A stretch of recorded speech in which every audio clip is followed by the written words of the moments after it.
Welcome back, everyone. This is the second of 3 videos that we're doing with Francesca Ferrando. Francesca, thank you so much for your time and generosity.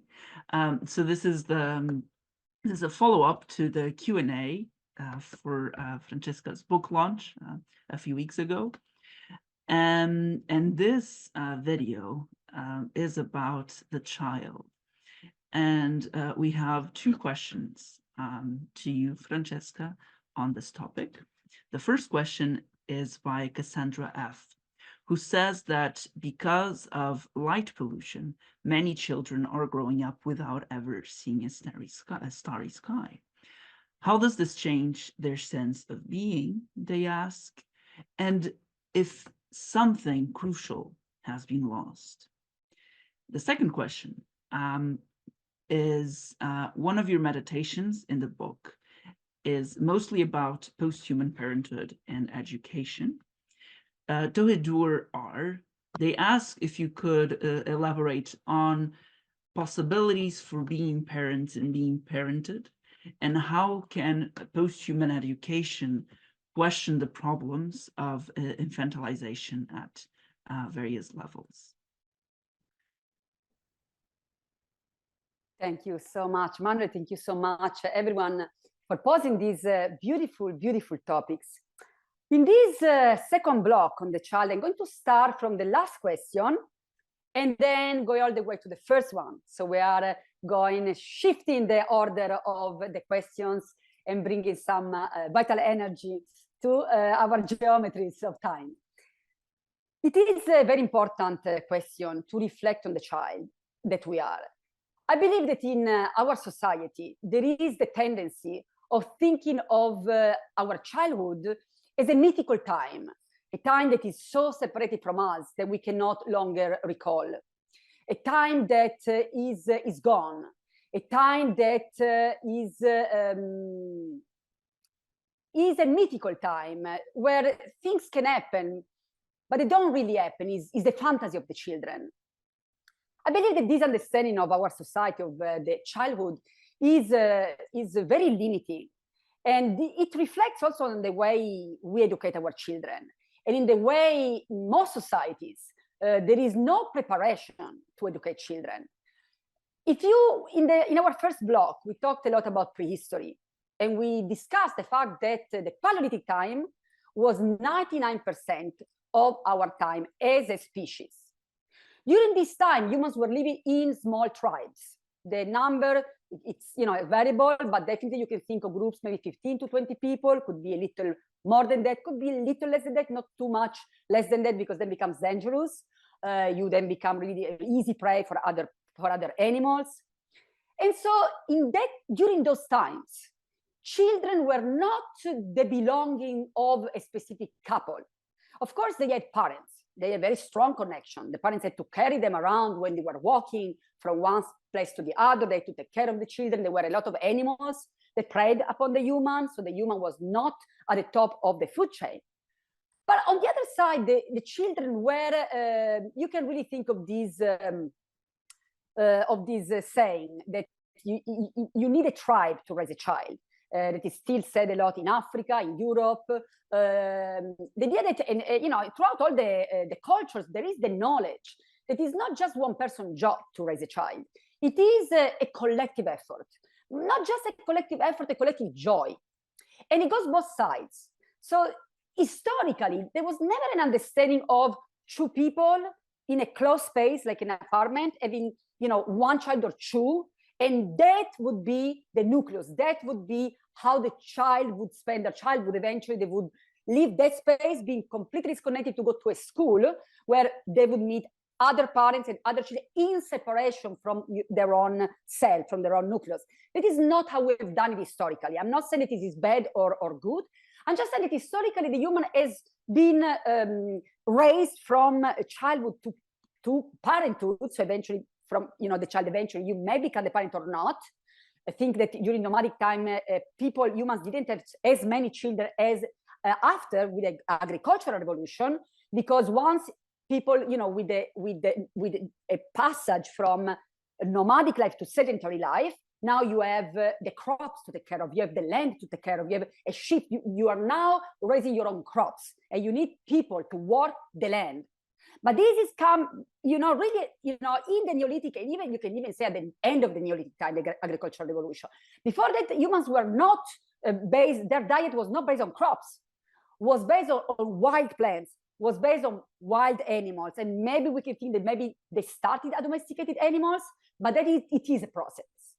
So I would say that the notion of the child has really drastically changed, especially after the Industrial Revolution on, where now on top of having a nuclear family with really, you get even one person taking care of the whole tribe of kids, you also have now a schooling type that is also very different from traditional societies, in which you were going to someone who is very skilled at something to learn that specific ars.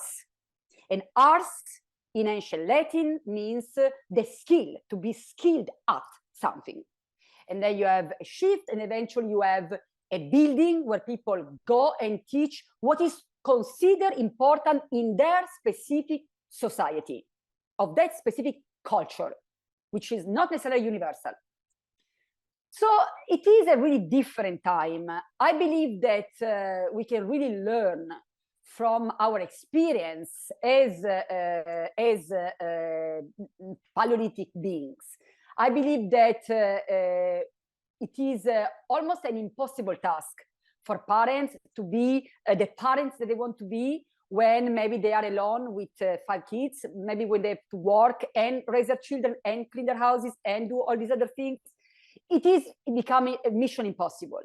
And so I would say that we may want to reconsider that as a society, because I do believe that the childhood space of our life, that if you're going to become an adult, you are going to go through. So you may just, never experience adulthood. Maybe if your life, is short, hopefully not. But if your life is long, if you become an adult, you had to be a child. So everyone goes through that experience. It's a universal experience of any adult. There is no one who is born an adult.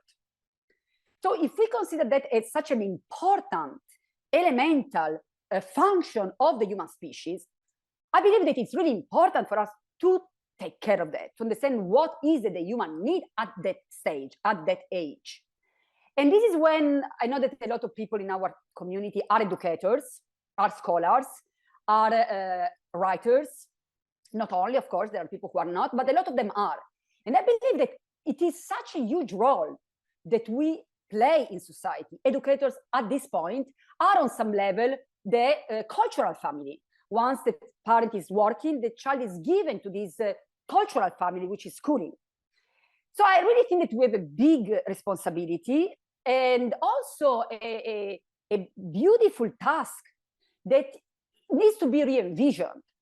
Because I believe that most of the schooling that we are still witnessing is very much based on the paradigm of the Industrial Revolution, at least in some post-industrial societies. I cannot generalize on this, but I can say that I've been traveling a lot.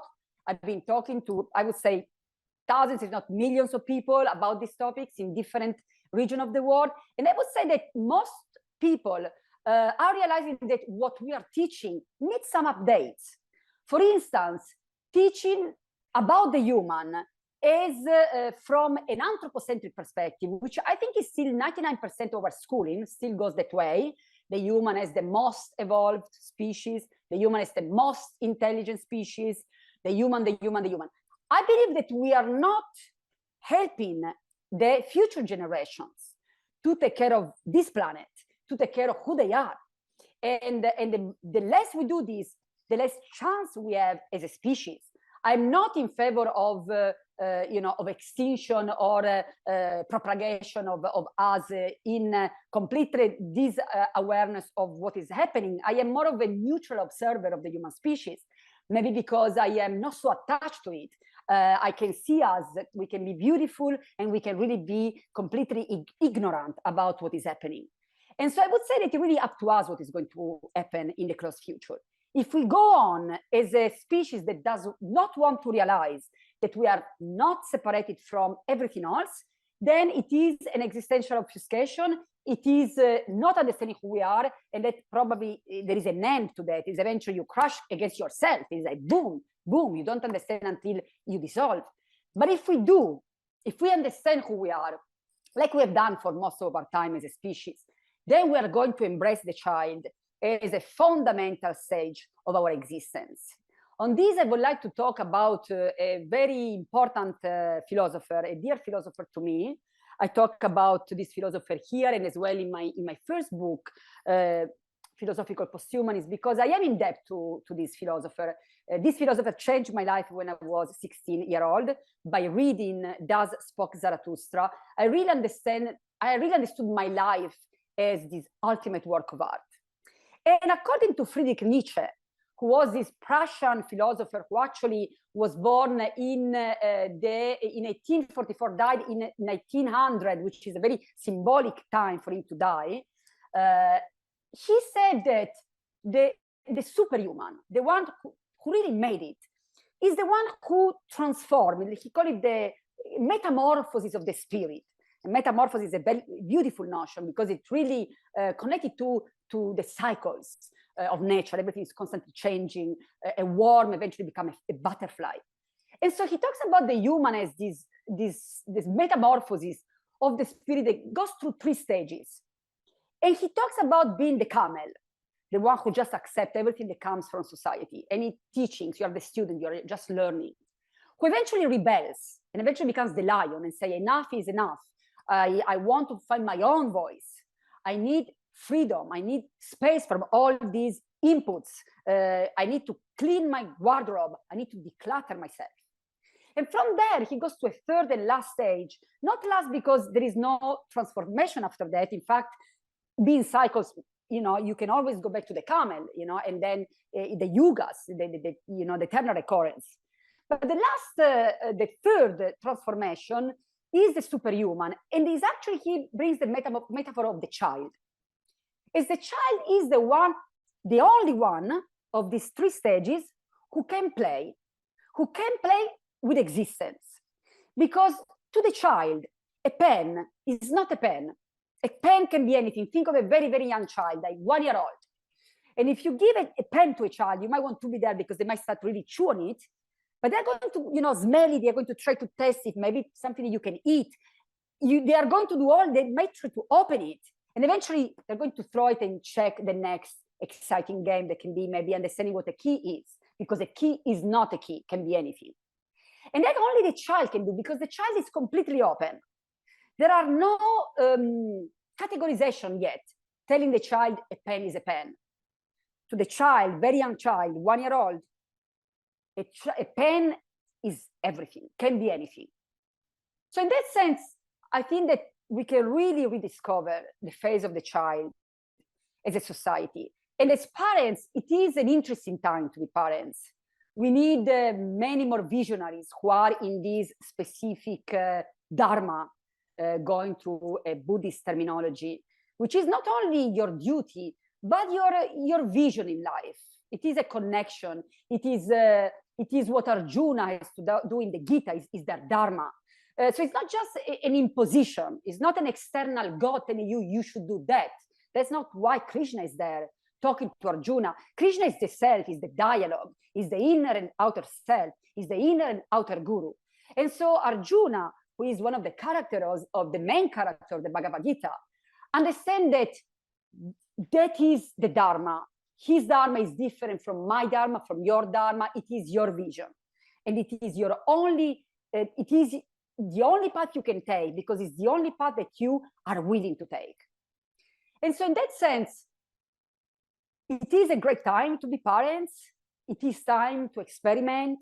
It is the time to see your child as someone with full dignity, not someone who is just learning from you. In fact, they are learning from you, but someone that you are learning from, a teacher as well as a student. And I would like to recall this experience that I had, which was very revealing. It was 6 years ago.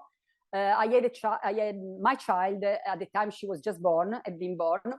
And I went to this Zen monastery, Blue Cliff Monastery, upstate New York, a beautiful Zen monastery that was opened by Zen Master Thich Nhat Hanh. And I was there with this beautiful child who is now 6. And the nun came to me and she said, thank you so much for bringing your child, because children are our masters. In our tradition, children are the masters. And then she asked me if she could hold the child. And at the time, I thought it was very beautiful what she said. She really touched my heart. And because everyone was so nice at this monastery, at the wonderful time there, I thought that it was just an act of kindness. And it is a tradition based on kindness. It is a whole tradition based on being kind to existence. So I thought, this is very beautiful. They are really kind. I felt so welcome. And now, year after year, at this point, teaching that she gave me stayed with me, having my child growing up and realizing that that was not just something she said to be kind, but children are real masters. If we look at them not as our own children, if we look at them from the existential perspective of the witness.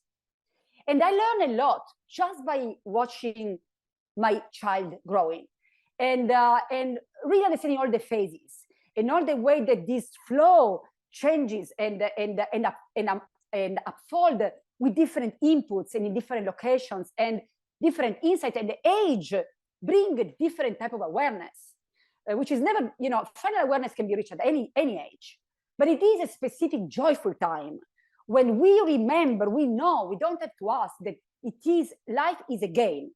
Children, all they want to do is play. If you try to tell them, do see this, they are most likely not going to do it. But if you play with them, if you create a game, they're going to do it because they love the playfulness of existence. And it reminds me of this notion that we have been addressing in our first block, Satchitananda, but more specifically Lila, in Hindu cosmology, the cosmic game. So young children, even just you can generate children, did not forget, actually beyond that, know very well that it is a game, that it is a game and should be taken as a game. And they have a lot of fun by playing. And also sometimes they take these games so seriously, they cry so desperately. And they are so real in their crying. It reminds me of when we take things so seriously. And then, some days later, I took it so seriously and now it's gone and it was nothing. There was nothing to be worried about. It was just my own mind projection, my own mind movie. So I think that we can learn so much from childhood. I think it is a time to re-envision the phase of the child in the 21st century, the way we are right here, right now. So thank you so much, everyone who is in this fascinating journey of being parents. And thank you so much, everyone who has been a child and is still a child, because do not forget that according to Nietzsche, whenever we understand fully who we are, we reconnect to our playful nature of the child, to enjoy, to play with existence, and to make of our own life the work of the artwork, the most amazing artwork that we are manifesting. Thank you so much. Thank you, Francesca. So our first question, which will be our second question, and I think it also a nice segue into what will be our third video on the environment. But the last question on the child for now is by Cassandra F., who says that because of light pollution, many children are growing up without ever seeing a starry sky. How does this change their sense of being? And has something crucial been lost, they ask. What a great question, Cassandra. Thank you so much. I would also like to mention that when I was a child, I loved the name Cassandra. So thank you so much for bringing this memory back to me. It was my favorite name. So it is a very important question to ask, what about being children during the Anthropocene? What about being parents of children who may not experience that incredible starry night that maybe we witnessed when we were their age? What about going to the ocean and seeing, for instance, all the plastic that is now there, and maybe when we were younger, the amount was definitely less compared to what is now. If you think about it, when my parents were around and they were in Italy, plastic was not even used. And within my generation, plastic was everywhere. And now it even goes beyond. With my child generation, plastic, it's in their food. So there are levels of differences here. So what about that? I would say, first of all, that parenting, it is really an awakening for many people. I cannot generalize. But many people become much more awareness. They grow much more awareness, become much more aware once they become parents. Once they realize that, yeah, it's this planet is not only, their planet, is part of who they are, but it's also going to be part of their children's generation, and so on. They also realize that if you nourish your child food that is polluted, your child is going to have a disease, or maybe not, but it's probably going to affect their health. You are going to realize that the beautiful river where you thought maybe your child could be running with no shoes, now they cannot run with no shoes because it's all polluted. And so actually they can, maybe throw some stone at the river, but they cannot touch it. And there are big signs saying no one should touch the water because it's polluted. So what about that? I would say that on first level, it is a great call to be more involved in changes. Nothing stays the way it is forever. Sometimes things go to a level in order for us to understand that we really need to do something about it. And I give a personal example. Sometimes I wait too long, and then when I find myself maybe really feeling not good, then I try to take care of my health. But the point is not getting to that level. But it is true that if we push it and then we get too tired, and then we cannot even get up from bed, and we have a fever, then we have to take care of our bodies. And then we understand that next time maybe we are not going to push our bodies that much anymore. So on the same level, it goes the fact that it's true that a lot of parents realize that it is time to do something. Ecology is not just something that you can allow your children to study about, but it is how you behave and what you consume and how you produce your food, etc., etc. So it becomes this wider way to explore your possibilities as a being living right here, right now, during what has been called the Anthropocene. And I've seen major shifts in people when they become parents, and maybe they start to grow their own food because they want their children to be healthy. But by doing that, they aggravate much less the earth by not buying salad that comes in plastic and so on. So there are things that are already happening just by noticing that, but just by noticing what Cassandra noticed. Or cities, for instance, they decide that after a certain time, they're going to have, some of the street lights lowered so that other non-human animals can rise, and have, nocturnal animals can live. Of course, these have to be considered, what about the violence that happen at night towards specific categories of people? So you really have to consider all the levels. It's not enough to say, okay, no lights anymore. And then, maybe people walking at night in a city, maybe they get assaulted. You have to consider all these things when you have a place that is good, cannot just be good for humans. If you have a place where people are dignifying each other, maybe people do not need to assault others. When people are taken care of, they may not need to do bad to others. And the same goes with non-human animals. If you're taking care of humans, so you're no longer afraid of walking when there is not so much light at night, that becomes good for birds, maybe for some nocturnal foxes and so on. And then you start to see all these other animals that now feel comfortable going to places where there is not so much light. Or, what is the balance?